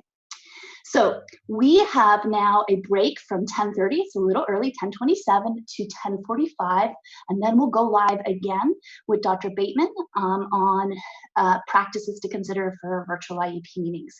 So you can stay tuned. We'll be back live on the Patent YouTube channel at 10:45.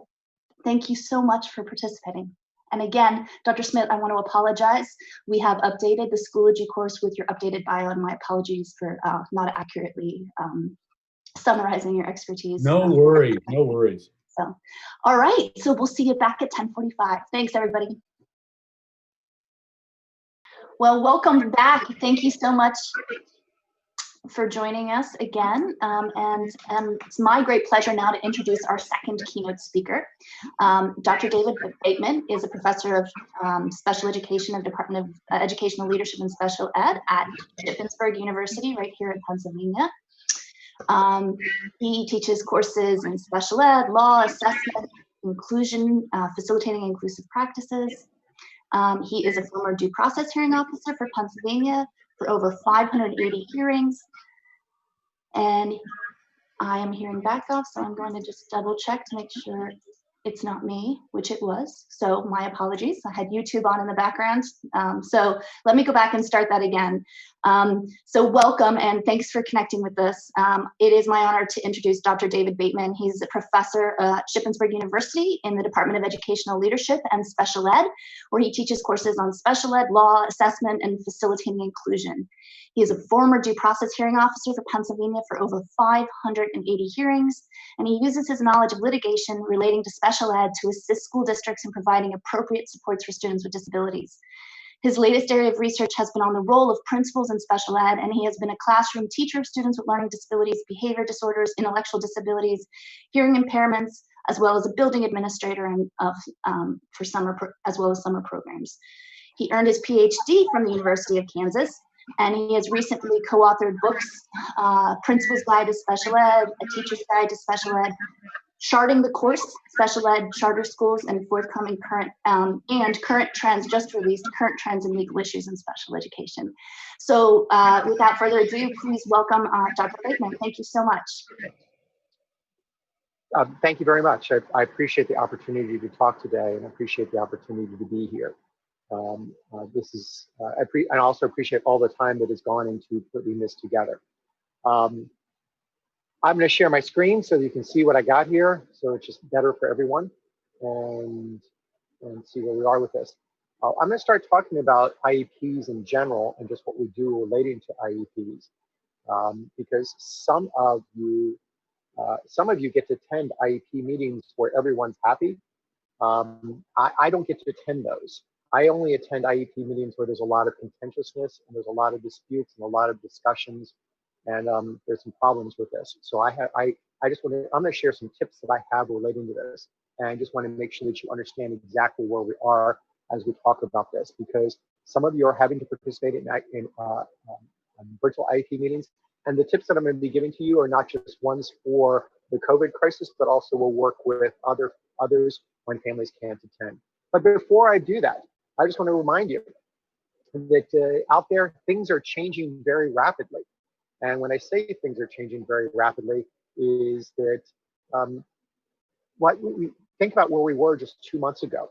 2 months ago, we were all probably just thinking about what we were going to be doing in schools, and then we had to change very quickly to where we are now.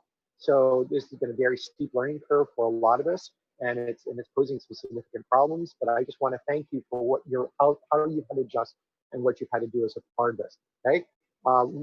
So keep this in mind as we talk about this. But I just want to remind you that things are changing so very rapidly. Right. Just quickly, who am I? Angela did a great introduction to me. Some of you, I've been to your school district. Typically, when I come to your school district, it's not for happy things. Typically because there's been a lawsuit, or there's been a due process hearing, or that there's been a complaint filed. But I wish I could come on happy times, but I tend to come on just when there's negative things that are going on. So keep this in mind as we talk about this. Typically, when I do come, I talk about the Principal's Guide to Special Education. I've been doing a lot of work with that. Angela talked about how I just recently came out with the book Current Trends and Legal Issues in Special Education. This just came out a few months ago, and with all that's happened in the past 2 months, seems wildly out of date. It's very strange how this is happening, how things are changing relating to this. But I wish that things had not happened and we could go on selling wild copies of this book. And another one you might strongly consider is something that I also just published. I'm gonna get to free resources in a minute. Is basically many of these kids have experienced trauma, and LRP just put out a book on applying trauma-informed framework to the IEP process. Something to consider. This book just came out about 2 weeks ago, so it's things that we need to pay attention to as a part of this. Okay? Before I do talk, I just want to make sure that you understand that I come from a family of educators. Educators, education is what we do, and I am speaking to you from all the way from Carlisle, where it just started raining, which just bothers me because when is spring going to happen here? But I come from a family of educators, and my father was a principal, a superintendent. My mom's an educator. My sister's a teacher. My daughter's going into education. My son doesn't know yet that he's going to become an educator. So I come from a family of educators. My wife teaches ESL. So when we talk about this, I come to understand this is what we do in our family. And I could not be very prouder about this. Okay. So before, there's been a little bit of guidance on this. And they're actually painfully little guidance on this from DC about what you need to do relating to this.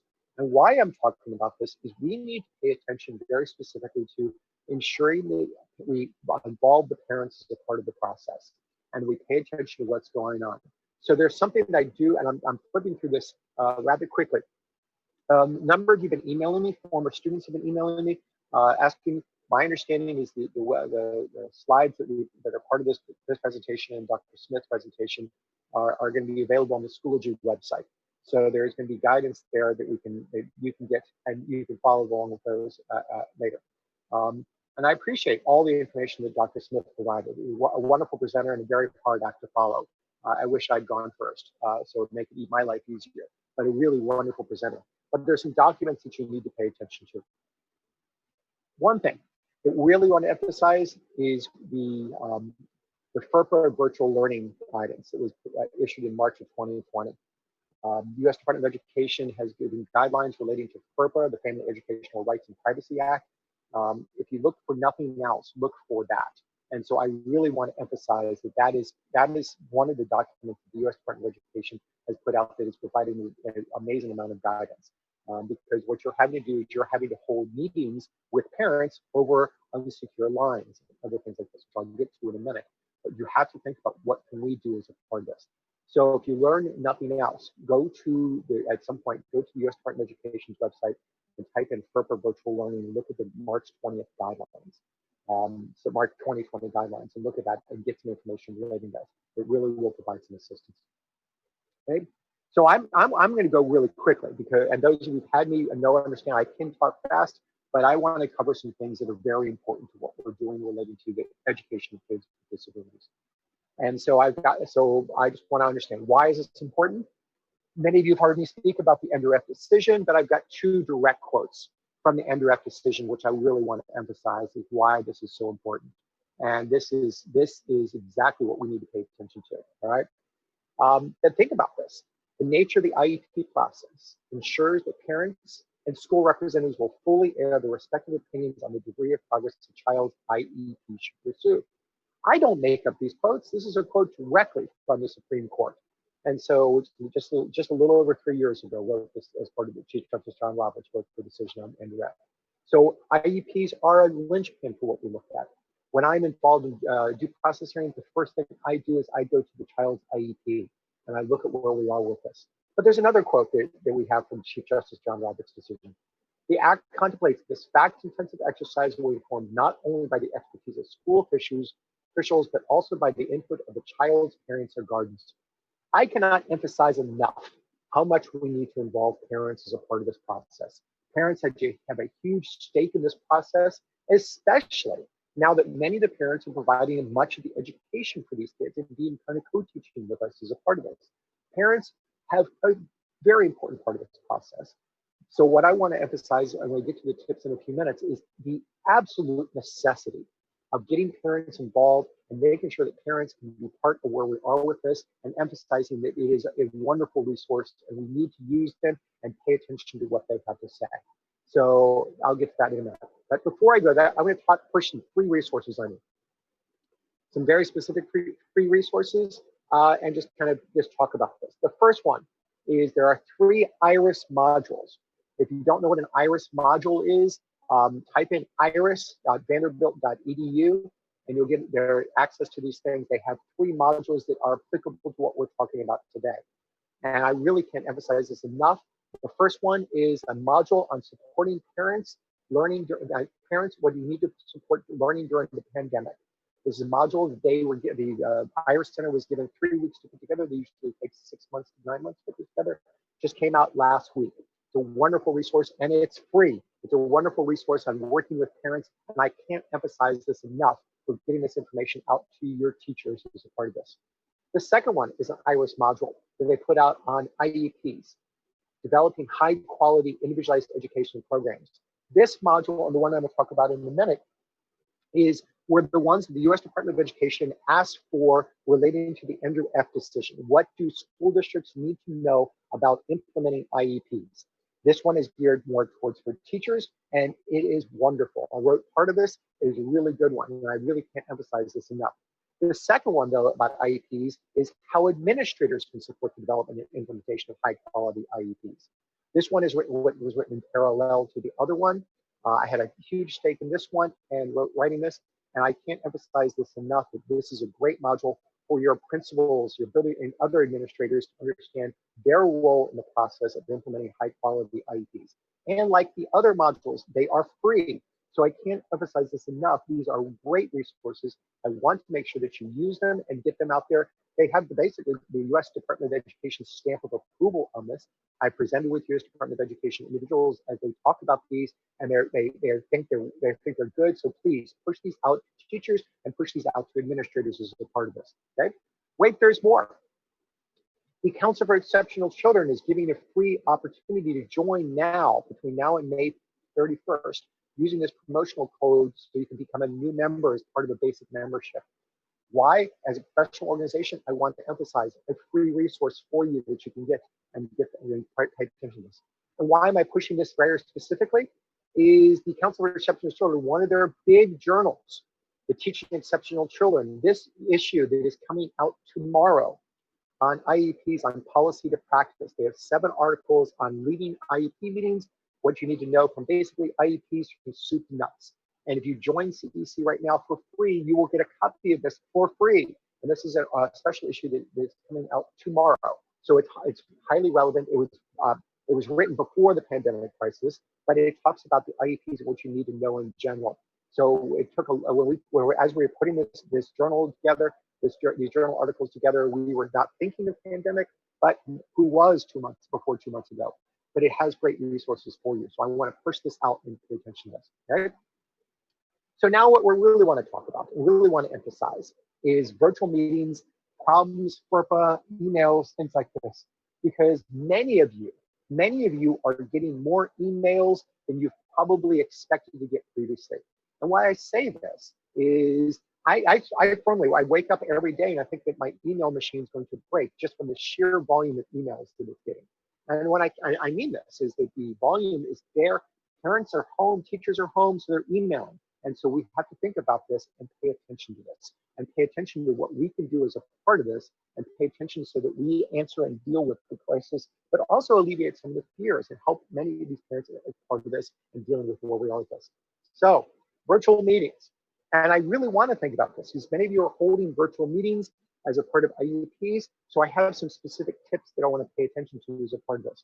And many of you, I live in the Carlisle area, and we have a lot of parents who work at one of the many Amazon warehouses, and they can't get into meetings. So many of these during this regular school year, so many of these tips will apply to others as a part of this. But keep this in mind, okay? But before I get to this, I just want to make sure that you understand that parents' anxiety relating to services is palpable.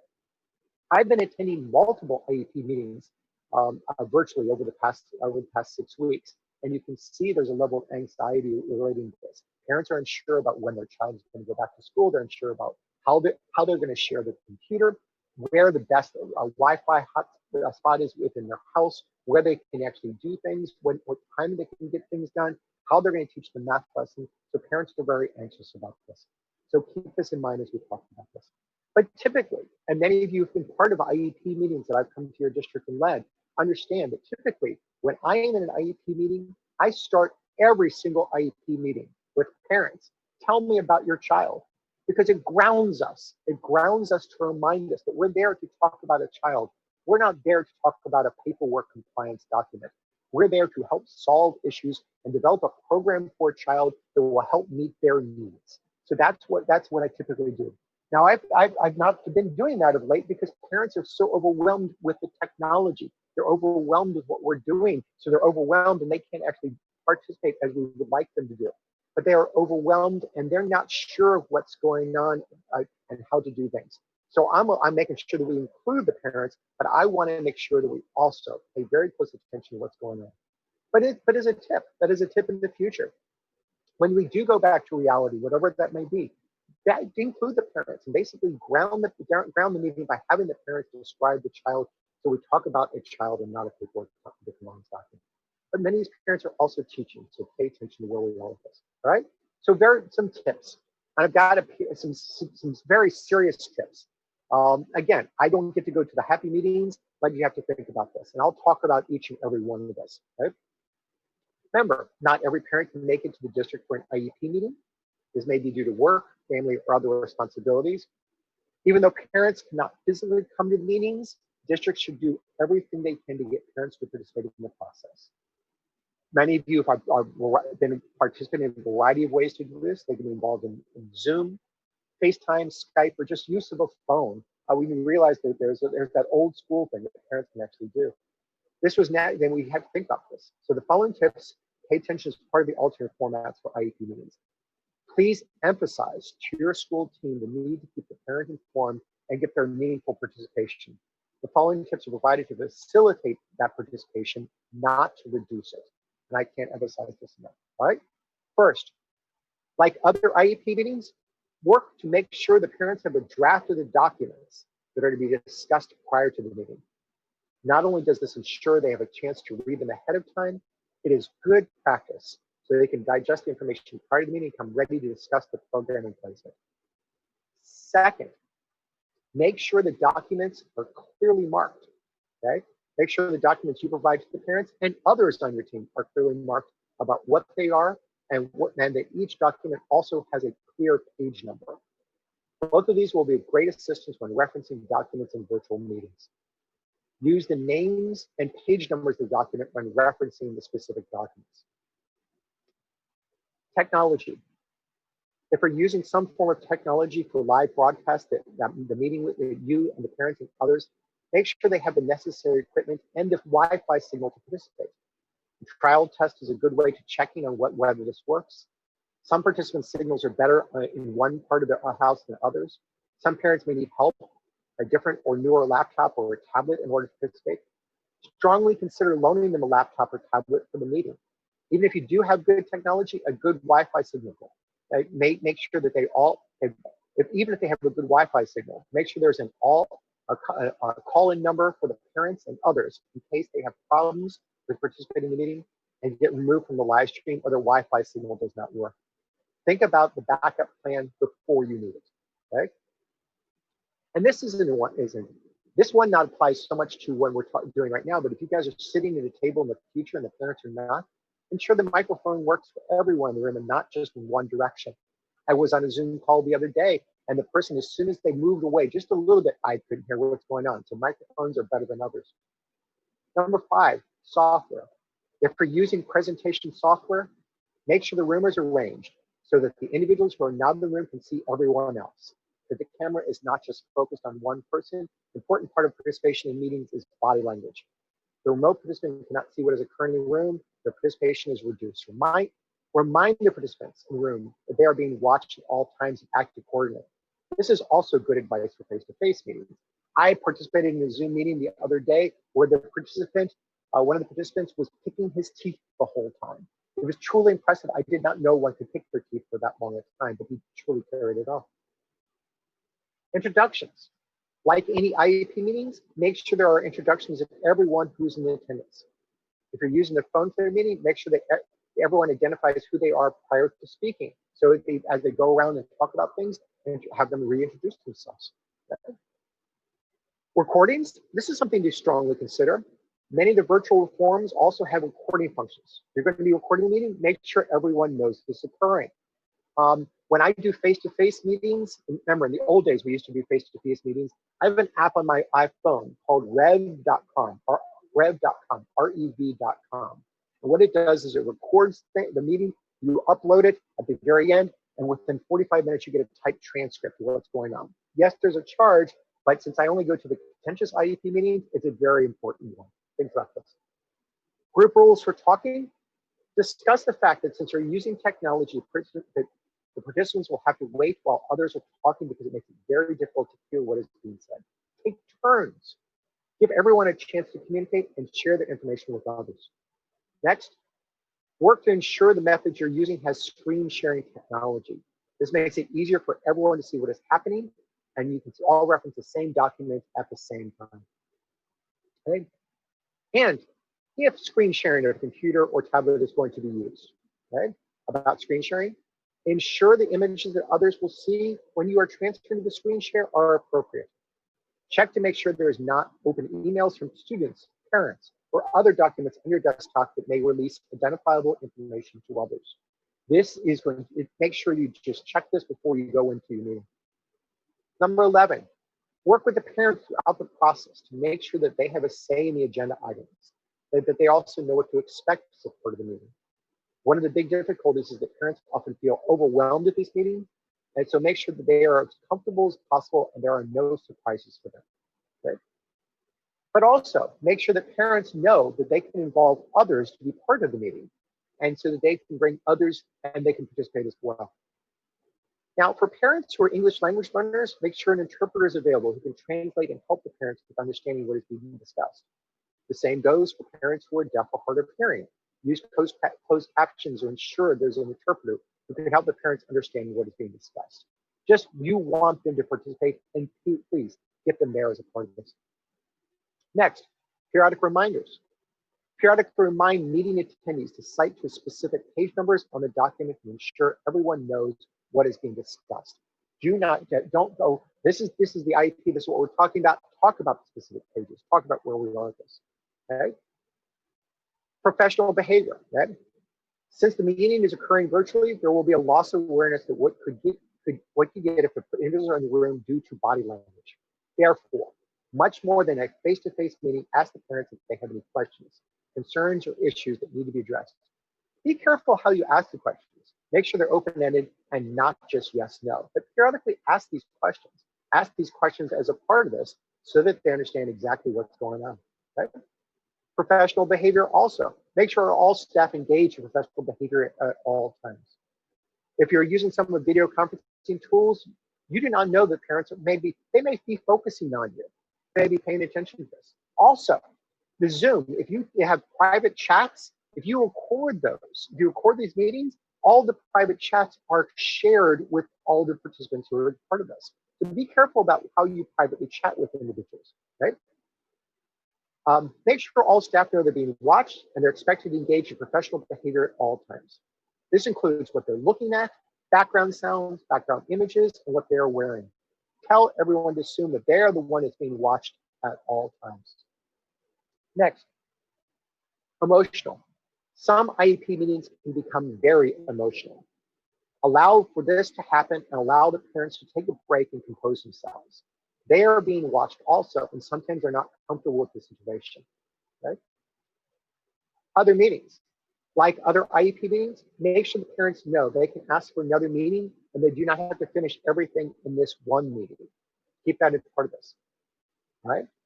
And follow up, like other IEP meetings, provide the parents with a point person who will follow up after the meeting to make sure any additional questions or concerns are addressed. I typically make sure that there's a teacher who's assigned who 4 or 5 days after the meeting contacts the parents to see if there's additional questions or concerns that they have. It's basically the nature of adult learning is you need to process the information, you need to pay attention to what the information is, and you need to have opportunities to decompress and inform questions.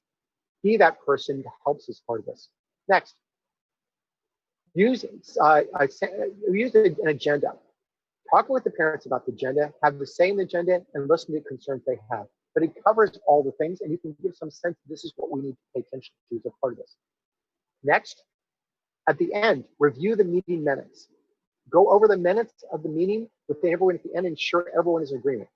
Get copies to the parents as soon as possible and talk about this and pay attention to this, okay? So keep this in mind as you have your virtual meetings. Now, many of the tips here apply not just for meetings during the COVID crisis, but when the parents can't come to this, right? Quickly, words to use and words to mean when you use. Don't just use these as throwaway words. Make sure parents, when you use these words, they hear these words and you mean them when you talk about this. So make sure that everything you talk about with the parents, any requests that they have, you as a team fully consider every single request that they have. You pay attention to what's going on and you pay attention to where we are with this. But the terms that you use, which you're providing for the child, you're working to try to provide the child an appropriate education. You need to emphasize this and you need to make sure you are using this. This is not just a throwaway word. this is a word that you truly want to emphasize as a part of this. You want to emphasize that this is going for the parents, and you want to emphasize we need to pay attention to this as a part of what we're doing. Okay? But the last one is make sure that everything is individualized to the child. I know that it's hard during the COVID crisis right now because we're having difficulty with this, but you need to keep trying. I'm doing workshops for the Bureau of Indian Education, and I just want to emphasize as a part of the repeated workshops I'm doing for them is we just keep trying. We're not giving up. We are continuing to keep trying where we are with this. And we can't emphasize this enough. I just want to keep trying, but this is what we're doing, and this is what we're paying attention to, and this is where we are with what we're looking. So keep trying as a part of this, okay? But also make sure, again, it's individualized to the child, okay? Okay, words to avoid, okay? Words to avoid, okay? Best. And this may seem counterintuitive, but the Ender Supreme Court case and the Rowley case from 1982 clarified this, is we are not obligated to do what's best for the child, we're obligated to do what's appropriate. So keep this in mind as you talk about these meetings and we keep talking about where we are with this. Pay attention to this, pay attention to where we are with this and pay attention to this. Second one, maximum. We are not obligated to maximize a child's level of education. All we're expected to do is make sure the child receives an appropriate education, okay? Keep that in mind as we pay attention to this. Another word to avoid is just no, okay? No is an appropriate term if you fully considered everything for the child, but don't just automatically go to no. And so keep this in mind because I often see teachers and I see administrators who use this and say no without really fully considering whether it is necessary for the child to receive faith. We need to make sure what we're doing for children is appropriate and emphasize this as a part of this. And the last things, two things, we don't do that here. We don't do that here, and we don't pay attention to this. That is not something that depends on if the child needs. This is what trips up school districts, and trips up school districts repeatedly is they need to make sure that they have the services available and that the services are based on the child's needs, not on the administrative convenience of the district. And the decisions are also made based on the child's needs and not on the child's disability label. That is two things that I'm seeing districts trip up a lot on. And the last one, word not to use, is let me check with the superintendent. It's an IEP team decision. You need to pay attention to this. My father, as a retired superintendent, would be upset with me saying this, but they are a part of they're a part of the IEP team. It's the IEP team who makes the decisions about where we focus. So keep this in mind, all right? So I've got some tips on some things relating to emails that I want to share with you. So if you look at the information that is included as a part of the PowerPoint, some tips on some information relating to parents sending you too many emails or too much information emails or too lengthy emails. One thing I want to emphasize about emails before I close and turn it back over to Angela is that pay attention to your emails. Why? Because just assume that others are going to read your emails. Not only assume that others will read your emails, just whenever you write them, think that they're going to be shared with others. And the last thing is, when I was a hearing officer, I often subpoenaed emails. So, yeah, and then we'd have to then fully disclose to everyone what you're saying. So when I talk about the services for kids with disabilities, make sure you are doing what's appropriate for them. But also, please, I cannot emphasize this enough. Make sure that the parents are heavily involved in the process. Now more than ever, we're asking parents to be part of the process as part of teachers, but we need to pay attention to what they're saying. We need to listen to them and we need to include them. We also need to make sure that they're comfortable as a part of this. So follow along these tips on virtual IEP meetings. Again, these tips are not just for the COVID crisis, but will work very nicely with parents when we come back to whatever the new normal will be. But I really can't emphasize enough that I appreciate what you guys are doing as teachers. You're doing yeoman's work. And as a family member and as a teacher, I'm proud to be part of the field of education. So I just a shout out to all those people who did not get to graduate. I did not go to Shippensburg's graduation because no one went to Shippensburg graduation. But please, I want to thank all of what you're doing. I appreciate what you're doing. I'm going to turn it back to Angela, and I look forward to hearing questions in the future. Thank you very much. Thank you so much, Dr. Bateman. That was absolutely wonderful. And we will take those resources, and we are in the process right now of getting your slides up in the Schoology. Additionally, We will make sure to take the other resources like those IRIS modules, and we'll put them on the also on the patent website.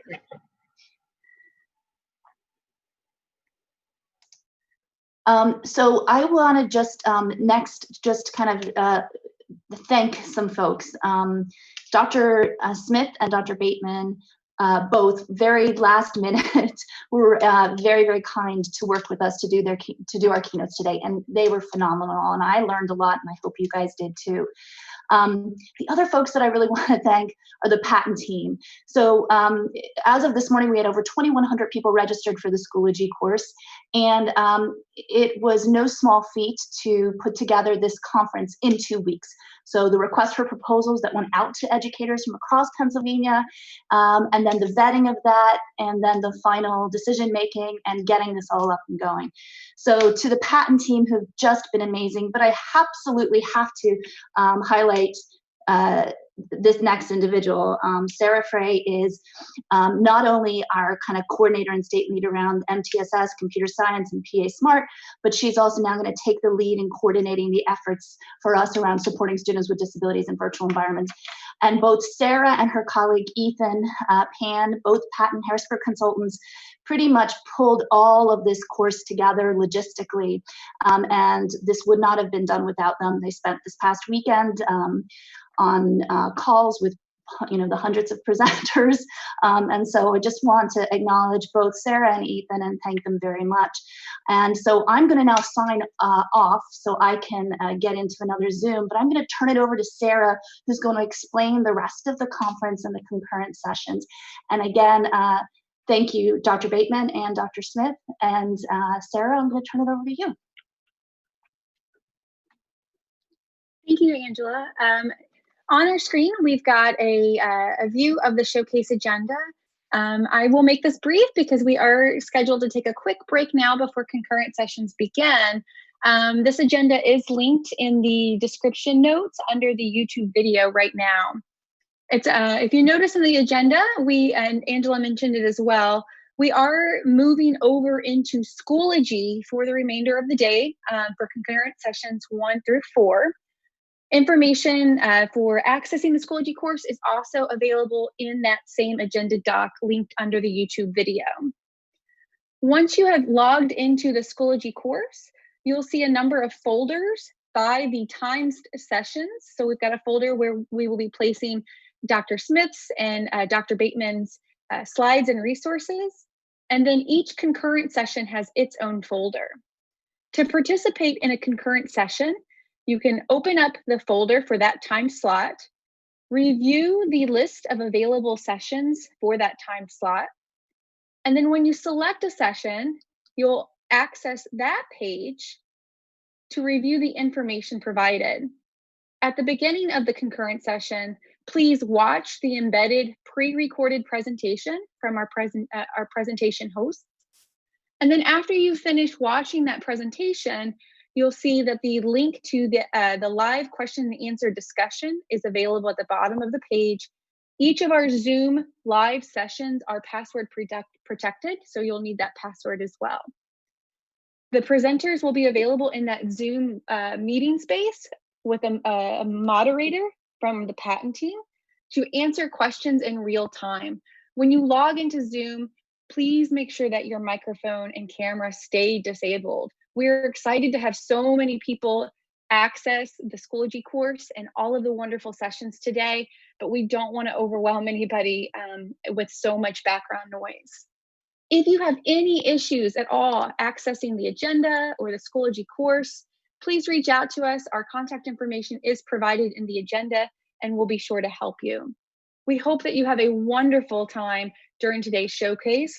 And if you don't get to see everything that you wanted to, please come back to the Schoology course later this evening and throughout the rest of the week to access the other presentation materials and videos. We will see you in just a few minutes at concurrent session number 1, starting at 11:30 in Schoology. Thank you.